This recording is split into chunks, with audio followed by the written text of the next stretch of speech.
Imagina que você está no shopping com o seu pai e com a sua mãe e a loja é o seu produto e você chega para sua mãe e fala assim: mãe, eu quero um tênis, esse tênis aqui. E ela fala: pô, já vou ver, na volta a gente compra, vou dar uma olhada aqui nas coisas, depois a gente volta. Na volta a gente vê, é o famoso. Só que a vida da sua mãe é muito atarefada, ela tá corrida, etc, etc, e ela esquece de te comprar o tênis. E se você não lembrar ela que ela tem que comprar esse tênis, provavelmente isso nunca vai acontecer.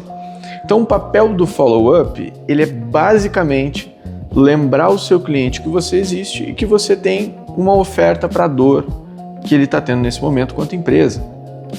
E ele só vai fazer essa compra não porque você chamou ele uma vez e etc, ou porque ele entrou em contato e tudo mais, mas pela quantidade de vezes que você manteve essa conversa acontecendo, entende? Então assim, se você não chamar ele, ele provavelmente não vai chamar você e você não vai conseguir fazer com que o seu negócio ande, porque vai faltar venda.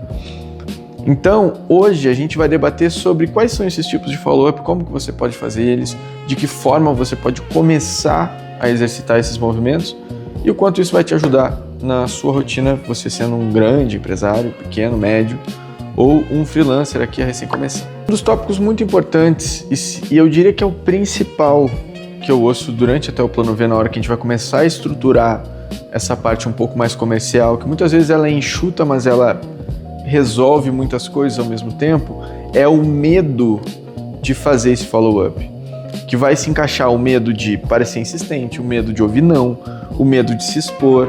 Tem várias ideias aí que podem acontecer. Mas o que acontece quando a gente não faz esse movimento?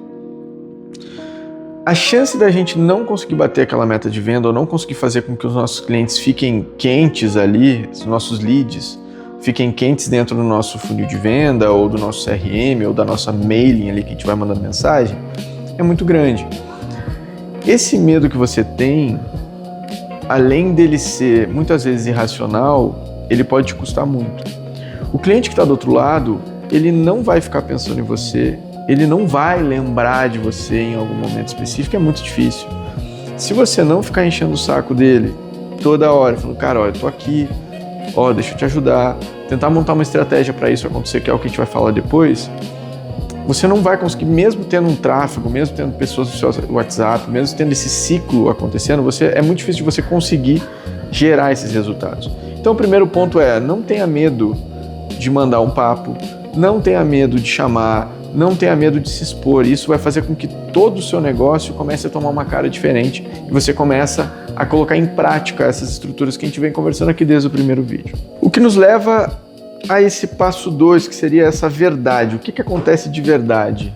Eu vou trazer aqui alguns pontos que podem ser interessantes. O primeiro deles é: follow-up não é uma cobrança. O follow-up ele é mais como uma condução profissional daquela conversa. A gente, como na primeira reunião que a gente tem com o cliente, existem alguns métodos ou scripts que a gente pode seguir para levar ele para o caminho certo e apresentar um produto, apresentar um preço, apresentar seja o que for. No follow-up é a mesma coisa. E eu gosto sempre de separar, estando à frente da parte comercial da cadeira também, dois lados, o lado pessoal e o lado profissional. Aqui a gente tem a Sofia, que é quem faz essa parte comercial das coisas. E quando a gente sente, por exemplo, que esse lado mais profissional, ele já não está encaixando, o cliente já não está com tempo, ele já não respondeu 1, 2, 3 mensagens, eu crio a possibilidade dele falar comigo ou com alguém da cadeira que está lá em cima. Ou seja, o cliente ele não está esperando falar com os fundadores da empresa, ou o próprio freela, ou a própria pessoa que está me assistindo agora, não está esperando falar comigo diretamente. Mas eu abro esse caminho para ela de fato tirar as dúvidas e ver que eu estou prestando atenção nela, me importando com o objetivo dela e me importando também com o desenvolvimento que ela vai ter quando ela entrar no meu programa. Então a ideia principal é sempre tentar separar o lado profissional e o lado pessoal, porque a gente vai ter assim sempre mais uma oportunidade de conseguir fazer contato, seja por números diferentes ou seja por tipos de conversa que podem ser feitos que vão levando a outros pontos. A ideia principal, claro, é sempre conseguir fazer com que o cliente execute a venda, mas também se sinta em casa, se sinta confortável para compartilhar as suas dores, os seus pensamentos, as suas dúvidas, e aí sim as coisas começam a ir para um outro caminho. E eu vou trazer aqui agora 3 tipos de follow-up para a gente pensar e como que eu uso eles no meu dia a dia. O primeiro deles é o follow-up humano. Eu adoro, que foi o que eu estava falando do lado mais pessoal, e ele ajuda muito na hora da tomada de decisão para venda. Ele não é muito bacana para a hora de tirar dúvidas, porque ele não é tão consultivo quanto a nossa segunda opção, que é a consultiva, que ajuda muito na hora de tirar dúvidas, de mostrar preços, de mostrar maneiras de fazer, mostrar provas sociais, etc.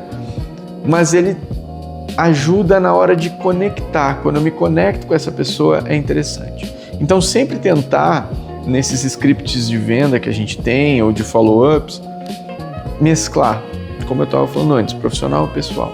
E o terceiro é o follow-up de fechamento, onde eu já chego pedindo algumas informações, onde eu já chego dando um checkmate final de fechamento de ciclo dessa conversa, porque daí eu entendo que, esse cara quer comprar, esse cara não quer comprar. Quando eu falo para ele, eu estou encerrando a minha negociação agora, foi muito bom falar com você, em breve a gente pode conversar e depois a gente faz outro contato, por aí vai. Se esse cara responder, e na maioria das vezes responde porque ele não gosta de se sentir, primeiro, ignorado e ele não gosta de chatear outras pessoas. Então, quando eu dou esse checkmate, a pessoa fica, nossa, não estava esperando isso. E aí tem 2 opções. Ou essa pessoa vai retomar o contato ou realmente ela vai fechar e você consegue partir para a próxima. Lembrando que quando o cliente não quer ou não aceita, você não pode levar de jeito nenhum isso para o pessoal. Se você levar para o pessoal, você vai começar a achar que o problema é você. Só que na verdade não existe nenhum problema. É literalmente uma pessoa que quer ou não comprar o seu serviço em determinado tempo. Agora, se isso não acontecer, ok, parte para a próxima, vamos embora, que está tudo certo, vamos ter outras pessoas interessadas.